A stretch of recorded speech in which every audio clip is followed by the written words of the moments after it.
कहानी की शुरुआत में हम रात का समय देखते हैं, जहां एक माइनिंग साइट पर कोनरैड नाम का आदमी खुदाई करवा रहा था। वो कई सालों से किसी बेहद कीमती चीज की तलाश में था। कोनरैड की बॉडी पर मौजूद गहरे जख्मों के निशान और उसके आर्टिफिशियल हाथ को देखकर साफ पता चलता है कि वो किसी बड़े हादसे से गुजर चुका है, जिसकी वजह से अब वो पहले से कहीं ज्यादा खतरनाक बन चुका था। अगले ही पल माइनिंग साइट पर कॉर्ड कंपनी की अरबपति सीईओ विक्टोरिया कॉर्ड आ जाती है। कोनरैड उसी के लिए काम करता था और पिछले कई सालों से उसके कहने पर एक प्राचीन स्कैरब की तलाश कर रहा था, लेकिन अभी तक वो लोग स्कैरब को ढूंढने में कामयाब नहीं हुए थे। कोनरैड विक्टोरिया को बताता है कि आखिरकार उसने स्कैरब का पता लगा लिया है, अब बस उसे बाहर निकालना बाकी है। ये सुनकर विक्टोरिया बेहद खुश हो जाती है और कोनरैड को सुबह होने से पहले ही स्कैरब को बाहर निकालने का आदेश देती है। विक्टोरिया के पर्सनल साइंटिस्ट डॉक्टर सैंचेज उससे पूछते हैं कि कहीं ये स्कैरब भी पिछले वाले की तरह नकली तो नहीं। इस पर विक्टोरिया जवाब देती है कि ये स्कैरब असली है, क्योंकि वो इसकी ताकत को महसूस कर सकती है। इसके बाद हमें स्कैरब के बारे में बताया जाता है। दरअसल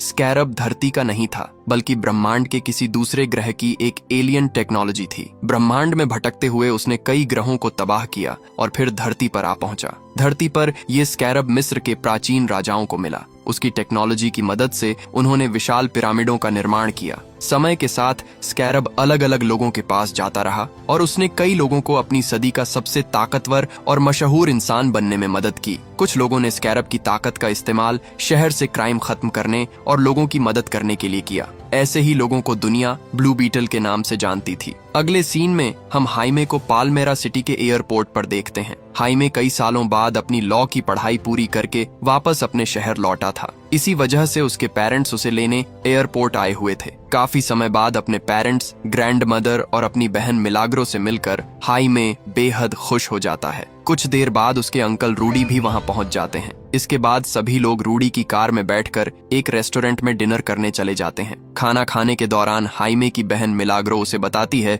कि बहुत जल्द वो सब बेघर होने वाले हैं, क्योंकि उनके मकान मालिक ने अब 3 गुना ज्यादा किराया मांगना शुरू कर दिया था। ये सुनकर हाइमे पूरी तरह हैरान रह जाता है और पूछता है, तो क्या अब हम डैड की शॉप में रहेंगे? इस पर उसके पेरेंट्स बताते हैं कि उनकी शॉप भी अब उनके पास नहीं रही, क्योंकि बिजनेस में हुए भारी नुकसान की वजह से वो बिक चुकी थी। इतना ही नहीं, इसी दौरान हाइमे के डैड को एक बार हार्ट अटैक भी आ चुका था। ये सब सुनकर हाइमे परेशान हो जाता है और अपनी फैमिली से पूछता है कि उन्होंने उसे ये सब पहले क्यों नहीं बताया। इस पर उसके पेरेंट्स कहते हैं कि वो नहीं चाहते थे कि इन सब परेशानियों की वजह से उसकी पढ़ाई पर असर पड़े। अब हाइमे समझ चुका था कि उसकी फैमिली को फाइनेंशियली उसकी जरूरत है, इसलिए अगले ही दिन से वो अपनी बहन मिलाग्रो के साथ विक्टोरिया के घर पर एक सर्वेंट की तरह काम करने लगता है। काम के दौरान जब हाइमे घर के अंदर विक्टोरिया को कोनरैड के साथ देखता है तो एक्साइटमेंट में उसे हाई बोल देता है, लेकिन विक्टोरिया उसकी तरफ देखती तक नहीं। तभी मिलाग्रो हाइमे से कहती है कि अमीर लोगों के लिए हम गरीब लोग हमेशा इनविजिबल होते हैं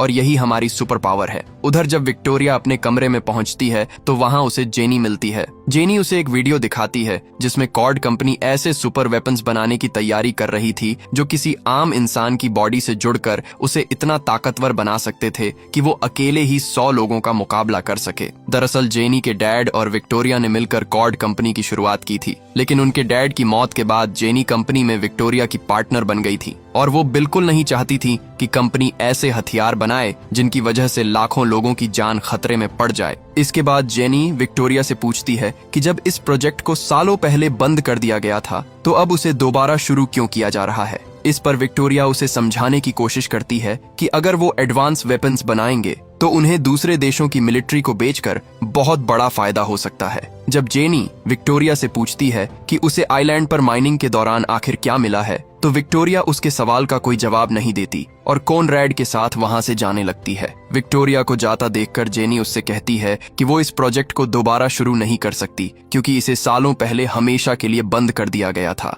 जेनी की बातें सुनकर विक्टोरिया गुस्से में आ जाती है। वो जेनी से कहती है, इस कंपनी को मैंने बनाया है, तुम्हें तो बस अपने डैड की पोस्ट विरासत में मिली है, जिसकी वजह से तुम कंपनी के पैसों से चैरिटी करती फिरती हो और पूरी दुनिया घूमती रहती हो। विक्टोरिया जेनी के डैड और अपने पुराने बिजनेस पार्टनर को भी काफी भला बुरा कहती है। वो बताती है कि कैसे उन्होंने कंपनी को घाटे में डाल दिया और उसे अकेला छोड़कर चले गए। इसके बाद विक्टोरिया ने अकेले ही कंपनी को संभाला और उसे दुनिया की सबसे बड़ी कंपनियों में शामिल कर दिया। अब जेनी और विक्टोरिया के बीच बहस शुरू हो जाती है। थोड़ी दूरी पर खड़ा हाइमे ये सब देख रहा था। उसे लगा कि जेनी खतरे में है, इसलिए वो विक्टोरिया से जेनी के पीछे हटने के लिए कह देता है। हाइमे की इस हरकत से विक्टोरिया बेहद गुस्सा हो जाती है और उसी समय उसे नौकरी से निकाल देती है। इसके बाद हाइमे अपनी बहन मिलाग्रो के साथ कोड कंपनी के बाहर बैठकर जेनी का इंतजार करने लगता है। जैसे ही जेनी बाहर आती है, हाइमे उससे नौकरी के बारे में पूछता है, क्योंकि उसकी वजह से ही विक्टोरिया ने उसे और उसकी बहन दोनों को काम से निकाल दिया था। जेनी हाइमे को उसका साथ देने के लिए धन्यवाद कहती है और उसे अपना नंबर देकर ऑफिस आने के लिए बोलती है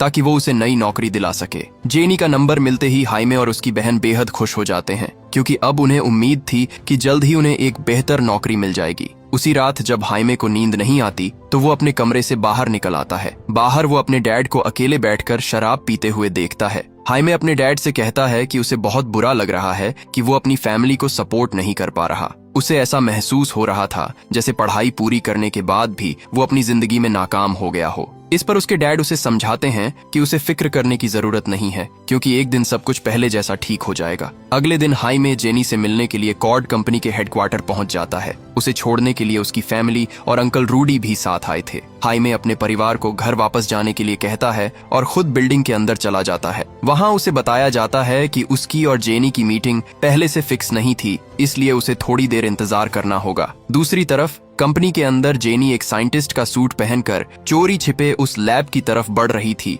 जहां स्कैरब रखा हुआ था। रास्ते में वो बड़ी चालाकी से डॉक्टर सांचेज के पास से लैब की चाबी हासिल कर लेती है और दरवाजा खोलकर अंदर पहुंच जाती है। लैब के अंदर स्कैरब को देखकर जेनी पूरी तरह हैरान रह जाती है, लेकिन इससे पहले कि डॉक्टर सांचेज वापस आते, वो स्कैरब को लेकर वहां से निकल जाती है। जब डॉक्टर सांचेज वापस लौटते हैं और लैब में स्कैरब को गायब देखते हैं तो वो बुरी तरह घबरा जाते हैं। वो तुरंत इमरजेंसी अलार्म बजाकर सिक्योरिटी को अलर्ट कर देते हैं और आदेश देते हैं कि किसी को भी बिल्डिंग से बाहर न जाने दिया जाए। जेनी किसी भी तरह स्कैरब को लेकर वहां से निकलना चाहती थी, लेकिन तभी हाइमे उसे देख लेता है और उसके पीछे जाने लगता है। जेनी हाइमे को समझाने की कोशिश करती है कि इस समय उसके पास बिल्कुल समय नहीं है और वो बाद में उससे बात करेगी, लेकिन तभी पूरी बिल्डिंग में इमरजेंसी अलार्म बजने लगते हैं। मजबूर होकर जेनी वो बॉक्स हाइमे को दे देती है जिसके अंदर स्कैरब रखा हुआ था। वो हाइमे से कहती है कि वो इस बॉक्स को लेकर तुरंत यहाँ से निकल जाए। साथ ही जेनी उसे सख्त चेतावनी देती है कि वो अपनी जान से भी ज्यादा इस बॉक्स का ध्यान रखे और भूल कर भी इसे न खोले।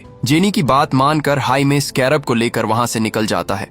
जब हाइमे उस बॉक्स के साथ घर पहुंचता है तो उसके फैमिली मेंबर्स उसका मजाक उड़ाने लगते हैं, क्योंकि वो नौकरी मांगने गया था लेकिन बदले में सिर्फ एक छोटा सा बर्गर बॉक्स लेकर लौट आया था। अब सभी लोग हाइमे से बॉक्स खोलने के लिए कहते हैं, क्योंकि वो जानना चाहते थे कि आखिर उसके अंदर क्या है। पहले तो हाइमे साफ मना कर देता है, क्योंकि जेनी ने उसे बॉक्स खोलने से मना किया था, लेकिन परिवार के जिद करने पर वो आखिरकार बॉक्स खोल देता है। बॉक्स के अंदर मौजूद स्कैरब को देखकर हाइमे और उसकी फैमिली पूरी तरह हैरान रह जाते हैं। किसी को समझ नहीं आ रहा था कि आखिर वो चीज क्या थी। जैसे ही हाइमे स्कैरब को हाथ लगाता है, वो एक्टिवेट होने लगता है। ये देखकर हाइमे खुश हो जाता है, क्योंकि उसे लगता है कि ये कोई एडवांस टेक्नोलॉजी डिवाइस है। लेकिन तभी अचानक स्कैरब उसके हाथों से उछलकर सीधे उसके चेहरे से चिपक जाता है। ये देखकर हाइमे और उसके परिवार वाले बुरी तरह डर जाते हैं। जब अंकल रूडी स्कैरब को हाइमे के चेहरे से हटाने की कोशिश करते हैं तो उन्हें जबरदस्त बिजली का झटका लगता है और वो दूर जाकर गिर पड़ते हैं। अब पूरे घर में अफरा तफरी मच चुकी थी। किसी को समझ नहीं आ रहा था कि आखिर हो क्या रहा है। दरअसल स्कैरब ने हाइमे को अपना नया होस्ट चुन लिया था, इसलिए वो धीरे धीरे उसकी बॉडी के अंदर समाने लगता है। अचानक हाइमे की पीठ से स्कैरब के पंजे बाहर निकल आते हैं, जो उसे उठाकर कमरे की छत से लटका देते हैं। इसके बाद एक एक करके हाइमे के जूते और सारे कपड़े जलने लगते हैं और फिर स्कैरब एडवांस एलियन टेक्नोलॉजी की मदद से हाइमे के शरीर पर एक बेहद ताकतवर ब्लू बीटल सूट तैयार कर देता है। अब हाइमे ब्लू बीटल बन चुका था। हाइमे को स्कैरब और उसकी शक्तियों के बारे में कुछ भी पता नहीं था, इसलिए अपने बदले हुए रूप को देखकर वो पूरी तरह हैरान रह जाता है। अब स्कैरब के अंदर मौजूद एआई हाइमे के साथ जुड़ने के बाद अपनी ताकतों को टेस्ट करना चाहती थी। इसी वजह से अगले ही पल वो हाइमे को घर की छत तोड़ते हुए सीधे आसमान में उड़ा ले जाती है। एआई सबसे पहले उसकी फ्लाइंग पावर चेक करना चाहती थी, इसलिए वो हाइमे को सीधे अंतरिक्ष तक ले जाती है। स्पेस में पहुंचकर हाइमे पूरी तरह दंग रह जाता है। उसे अपनी आंखों पर यकीन नहीं हो रहा था कि वो इस समय धरती से इतनी दूर अंतरिक्ष में मौजूद है। इसके बाद एआई हाइमे को बेहद तेजी से वापस धरती की तरफ लेकर आती है, लेकिन जमीन पर गिरने से ठीक पहले वो उसे हवा में रोक देती है, क्योंकि अब वो उसकी लैंडिंग पावर टेस्ट कर रही थी। फिर एआई हाइमे को पूरी सिटी में बिजली जैसी रफ्तार से उड़ाने लगती है ताकि उसकी स्पीड चेक की जा सके। तेज रफ्तार में उड़ते हुए हाइमे अचानक एक कार के ऊपर जा गिरता है, जिससे कार पूरी तरह तबाह हो जाती है। हालांकि हाइमे को जरा सी भी चोट नहीं लगती। हाइमे तुरंत कार के मालिक से माफी मांगने लगता है, क्योंकि उसने जानबूझकर ऐसा नहीं किया था। इसी दौरान हाइमे सड़क के ठीक बीचों बीच खड़ा था और सामने से उसकी तरफ तेज रफ्तार में एक बस आ रही थी। एआई को लगा कि बस उसके होस्ट यानी हाइमे पर हमला करने वाली है, इसलिए उसे बचाने के लिए वो तुरंत उसके सामने अपने विंग्स फैला देती है। लेकिन जैसे ही बस उन विंग्स से टकराती है, वो बीच से 2 हिस्सों में कट जाती है। हालांकि बस में बैठे किसी भी इंसान को चोट नहीं पहुंचती। ये सब देखकर वहां मौजूद लोग और खुद हाइमे भी पूरी तरह हैरान रह जाते हैं। इसके बाद एआई हाइमे को वापस उसके घर ले आती है। हाइमे की फैमिली उसके लिए काफी परेशान थी, लेकिन जैसे ही वो उसे सही सलामत वापस आता देखती है, सब राहत की सांस लेते हैं। अब एआई हाइमे की बॉडी से ब्लू बीटल का सूट हटा लेती है। सूट हटते ही हाइमे पूरी तरह नेकेड हो जाता है और अगले ही पल बेहोश होकर जमीन पर गिर पड़ता है। उसकी फैमिली तुरंत कपड़ों से उसकी बॉडी ढक देती है। कुछ देर बाद जब हाइमे को होश आता है तो वो किसी को कुछ नहीं बताता और जल्दी से अपने कमरे में जाकर कपड़े पहनने लगता है, क्योंकि अब वो जेनी से मिलना चाहता था। उसे यकीन था कि स्कैरब के बारे में वही उसे सही जानकारी दे सकती है। लेकिन टी शर्ट पहनते समय जब हाइमे अपनी पीठ से बाहर निकले स्कैरब के हिस्सों को देखता है तो वो और भी ज्यादा डर जाता है। हाइमे की फैमिली उसे घर से बाहर नहीं जाने देना चाहती थी, क्योंकि सबको डर था कि कहीं उसके साथ कुछ और बुरा ना हो जाए। लेकिन हाइमे किसी तरह सबको समझाकर जेनी से मिलने के लिए कोड कंपनी के हेडक्वार्टर पहुंच जाता है। वहां पहुंचकर वो देखता है कि जेनी किसी से छुपते हुए भाग रही है। जैसे ही जेनी की नजर हाइमे पर पड़ती है, वो जल्दी से उसकी कार में बैठ जाती है और उससे तुरंत गाड़ी भगाने के लिए कहती है। दरअसल विक्टोरिया को पता चल चुका था कि लैब से स्कैरब जेनी ने चुराया है, इसलिए अब उसके गार्ड्स जेनी को मारना चाहते थे। हाइमे किसी तरह जेनी को लेकर वहां से भाग निकलता है और विक्टोरिया के गार्ड्स से बचते हुए अपने घर पहुंच जाता है। घर पहुंचते ही हाइमे के अंकल रूडी उस पर गुस्सा करने लगते हैं, क्योंकि वो उनकी कार लेकर गया था और अब वो कई जगह से टूट चुकी थी। हाइमे की फैमिली भी जेनी से नाराज थी, क्योंकि उसी के दिए बोक्स की वजह से हाइमे की ये हालत हुई थी। तभी हाइमे के डैड सबको शांत कराते हैं और कहते हैं कि उन्होंने इससे भी मुश्किल दिन देखे हैं, इसलिए डरने की कोई जरूरत नहीं है, क्योंकि ये बुरा समय भी एक दिन गुजर जाएगा। जब जेनी हाइमे से स्कैरब के बारे में पूछती है तो हाइमे उसे बता देता है कि स्कैरब अब उसकी बॉडी के अंदर मौजूद है। साथ ही वो अपनी पीठ से बाहर निकले स्कैरब के हिस्से भी सबको दिखाता है। ये देखकर जेनी हैरान रह जाती है। वो हाइमे को बताती है कि स्कैरब ने उसे अपना नया होस्ट चुना है, जो बेहद अजीब बात है, क्योंकि स्कैरब किसी को भी इतनी आसानी से अपना होस्ट नहीं बनाता। पिछले हजारों सालों में उसने सिर्फ चुनिंदा लोगों को ही चुना था और अब उनमें से एक हाइमे भी बन चुका था। जब हाइमे जेनी से पूछता है कि क्या स्कैरब को उसकी बॉडी से बाहर निकाला जा सकता है, तो जेनी बताती है कि इसका जवाब शायद उसके डैड की लैब में मिल सकता है। दरअसल जेनी के डैड ने अपनी पूरी जिंदगी स्कैरब पर रिसर्च करने में बिताई थी, लेकिन उस लैब की चाबी इस समय कोड कंपनी की बिल्डिंग में मौजूद थी। इसीलिए हाइमे जेनी और अंकल रूडी के साथ कंपनी की बिल्डिंग के पास पहुंच जाता है, ताकि किसी तरह वो चाबी हासिल की जा सके। अंकल रूडी ने सालों की मेहनत से एक खास डिवाइस बनाई थी, जो अपने आसपास मौजूद सभी सीसीटीवी कैमरों को कुछ समय के लिए ब्लॉक कर सकती थी। वहीं दूसरी तरफ विक्टोरिया कोड अलग अलग देशों के जनरलों के साथ स्कैरब टेक्नोलॉजी से बने हथियारों की डील कर रही थी। लेकिन तभी कॉनरैड आकर उसे बताता है कि स्कैरब चोरी हो चुका है और जेनी हमारे हाथ नहीं लगी। ये सुनते ही विक्टोरिया गुस्से से आग बबूला हो जाती है और कॉनरैड को हर हाल में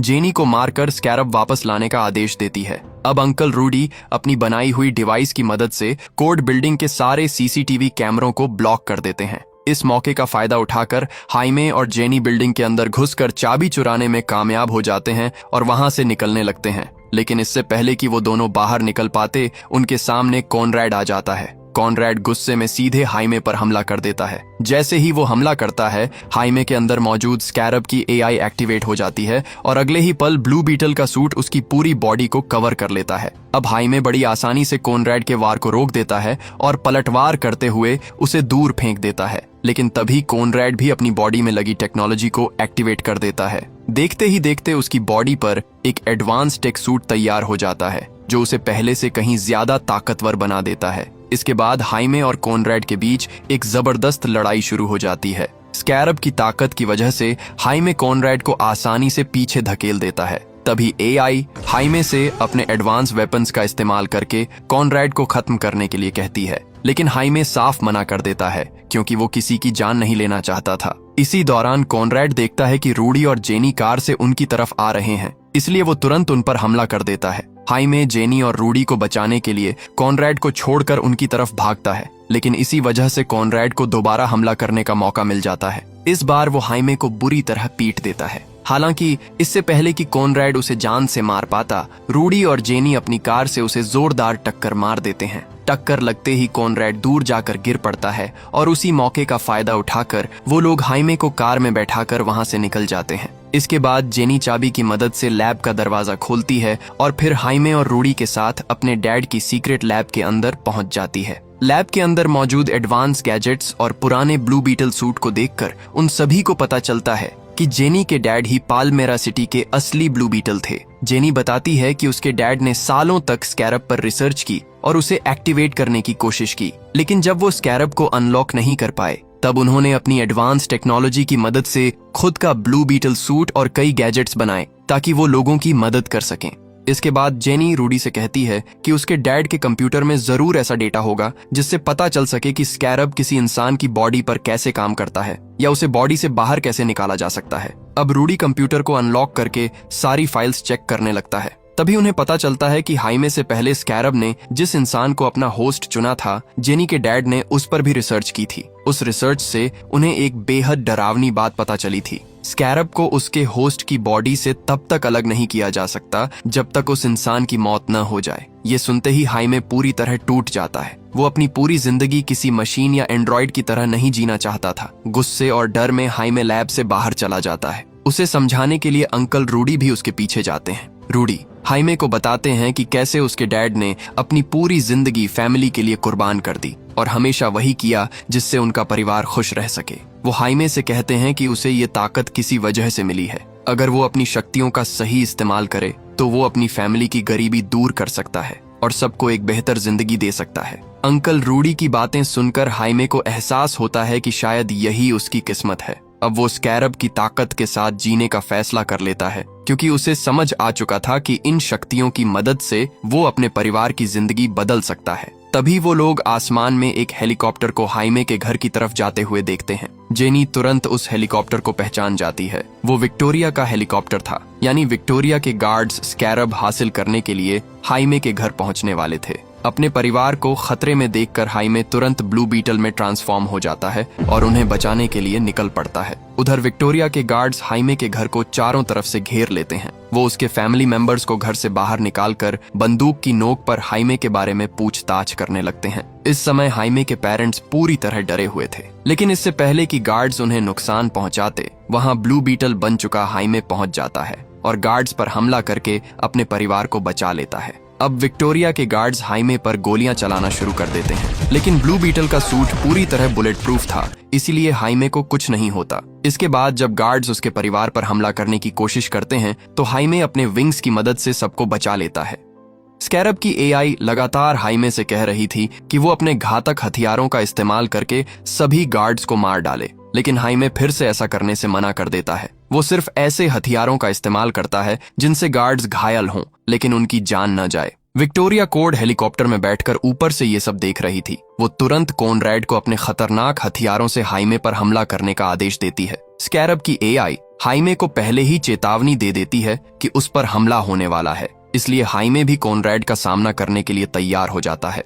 लेकिन दूसरी तरफ हाइमे के डैड अपनी बेटी मिलाग्रो के साथ वहां से निकलने की कोशिश कर रहे थे कि तभी अचानक उन्हें हार्ट अटैक आ जाता है। अपने डैड को मुसीबत में देखकर हाइमे तुरंत उनकी तरफ भागता है, लेकिन इसी दौरान कॉनरैड पीछे से हमला करके उसे बुरी तरह घायल कर देता है। अब हालत इतनी खराब हो चुकी थी कि स्कैरब की एआई भी हाइमे की मदद नहीं कर पा रही थी। कॉनरैड हाइमे को बंदी बनाकर अपने साथ ले जाता है। उधर हार्ट अटैक की वजह से हाइमे के डैड की मौत हो जाती है और उसी दौरान एक जबरदस्त धमाके के साथ उनका घर भी जलकर राख हो जाता है। एक ही पल में हाइमे की फैमिली ने अपना घर और परिवार का सबसे अहम सदस्य दोनों खो दिए थे। इस हादसे से पूरा परिवार टूट चुका था। इसके बाद जेनी हाइमे की फैमिली को अपने डैड के पुराने हेडक्वार्टर में ले जाती है। वहां अंकल रूडी सालों से बंद पड़े जेनी के डैड के पुराने शिप को दोबारा चालू कर देते हैं। अब सभी लोग उसी शिप में बैठकर विक्टोरिया को रोकने और हाइमे को बचाने के लिए निकल पड़ते हैं। उस शिप के अंदर कई एडवांस हथियार मौजूद थे। हाइमे की फैमिली अपनी पसंद के हथियार चुन लेती है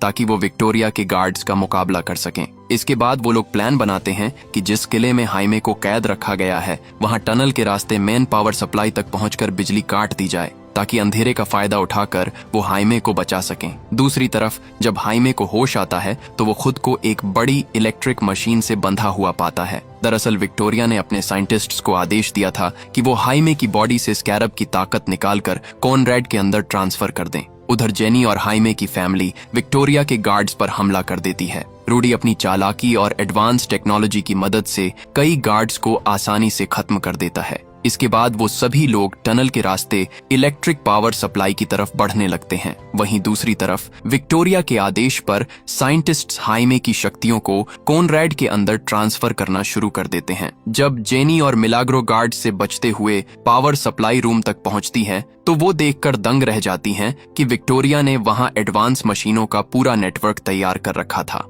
इन मशीनों की मदद से वो हाइमे की बॉडी से निकलने वाली एनर्जी को स्टोर कर रही थी ताकि स्कैरब की ताकत से और भी खतरनाक हथियार बनाए जा सकें। ये देखकर जेनी पूरे इलाके में बम लगा देती है और फिर वहां से निकल जाती है। अगले सीन में हम हाइमे को देखते हैं जिसे एक अजीब सा विजन दिखाई देता है। उस विजन में वो अपने डैड से मिलता है। अपने डैड को देखकर हाइमे बेहद खुश हो जाता है। हाइमे के डैड उसे समझाते हैं कि उसे स्कैरब को पूरी तरह अपना लेना चाहिए ताकि वो दोनों एक हो जाए, क्योंकि यूनिवर्स ने उसे किसी खास मकसद के लिए चुना है। हाइमे अपने डैड से उसके साथ वापस चलने के लिए कहता है, लेकिन उसके डैड मना कर देते हैं। तभी वो पूरी जगह टूटने और बिखरने लगती है। अपने डैड की बात मानकर हाइमे स्पेस में तैर रहे ब्लू बीटल को छू लेता है। जैसे ही वो ऐसा करता है, स्कैरब की एआई और हाइमे की पावर पूरी तरह एक दूसरे से जुड़ जाती है। लेकिन अब तक बहुत देर हो चुकी थी, क्योंकि स्कैरब की काफी ताकत पहले ही कॉनरैड की बॉडी में ट्रांसफर हो चुकी थी। अब कॉनरैड पहले से कहीं ज्यादा ताकतवर बन चुका था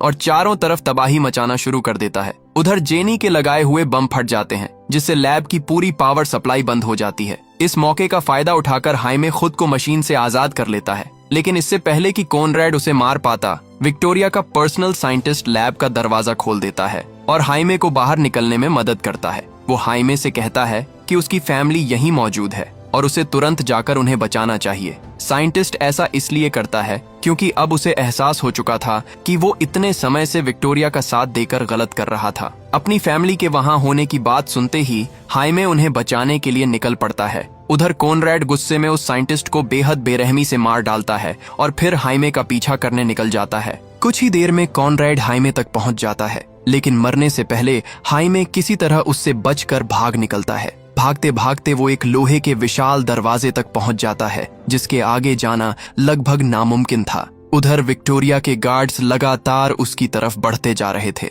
इस समय हाइमे स्कैरब की ताकत का इस्तेमाल भी नहीं कर सकता था, क्योंकि स्कैरब की एआई उसे बताती है कि पावर ट्रांसफर होने की वजह से सिस्टम को दोबारा एक्टिवेट होने में थोड़ा समय लगेगा। अब इससे पहले कि विक्टोरिया के गार्ड्स हाइमे को मार पाते, वहां उसकी ग्रैंड मदर एक विशाल मशीन गन लेकर पहुंच जाती हैं और आते ही सारे गार्ड्स को गोलियों से भून देती हैं। अपनी दादी का ये खतरनाक रूप देखकर हाइमे पूरी तरह हैरान रह जाता है। इसके बाद उसकी ग्रैंड मदर हाइमे को गार्ड से बचाकर सुरक्षित शिप तक ले आती है। वहीं दूसरी तरफ जेनी और हाइमे की बहन मिलाग्रो अब भी टनल के अंदर फंसी हुई थीं। इसी दौरान विक्टोरिया को टनल के अंदर जेनी मिल जाती है और वो उसे बंदी बनाकर अपने साथ ले जाती है। जब हाइमे को पता चलता है कि जेनी और उसकी बहन अभी भी टनल में फंसी हुई हैं, तो वो उन्हें बचाने के लिए दोबारा टनल के अंदर जाने का फैसला करता है। अगले सीन में हम मिलाग्रो को देखते हैं, जो अकेले ही जेनी के डैड के एडवांस गैजेट्स की मदद से विक्टोरिया के गार्ड्स से लड़ रही थीं। लेकिन तभी वहां हाइमे भी पहुंच जाता है